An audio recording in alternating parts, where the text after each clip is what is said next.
morning everybody. On behalf of the organizers, I would like to thank each one of you here for getting such a great start for this conference. We are very grateful to the dignitaries on the dais for their very impactful and thought-provoking address. Thank you, Mr. Mahesh, and thank you, Dr. Bangaru Rajan. So, what we have heard now is focus on innovation. What has been driving Indian pharmaceutical industry so far has been focus on developing generic drug, and we have done very good so far on that. But further growth of Indian pharmaceutical as well as pharmaceutical industry will be more on focused on innovation, getting in more into R&D and getting more of NCs and MBs to market. So we have seen Mr. Mahesh helped us to take through what are the opportunities in the biopharmaceutical industry. A shift like thinking from IT to more getting into a thought process of BT, where BT can take us. What are the great opportunities out there in biotechnology, be it in vaccines, diagnostics or therapeutics. He also gave some insights on what are the key drivers for this growth, mainly the growing demand, the policy support and the investment requirements. Dr. Bangaru Rajan gave an insight from a governmental perspective, and that's something which we always like to know, because it's about collaboration between government, industry and academia that fosters research and growth of any organization.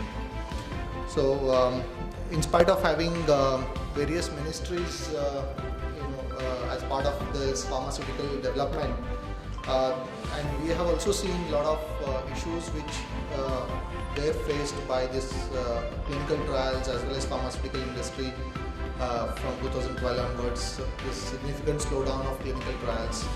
But what is good to know now is we have seen a lot of positive steps from government. As Doctor mentioned, it was change in the wording of the compensation, so now it's something which is more acceptable for everyone.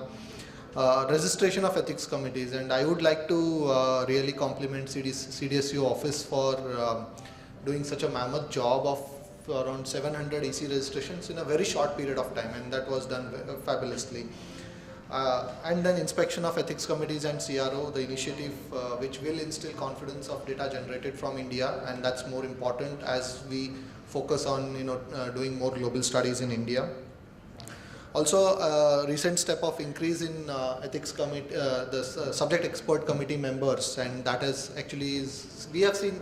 I have started seeing the change. We have started seeing change. There is earlier the approval which used to take 7 to 8 months, which has come down significantly, and we are seeing positive things in that.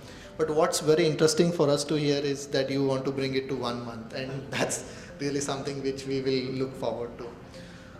Also, another important step which CDSCO has come up, which I thought of bringing here is it's very recent. It's a proposal to have pre-submission meetings, and I think that is going to be very helpful for the industry.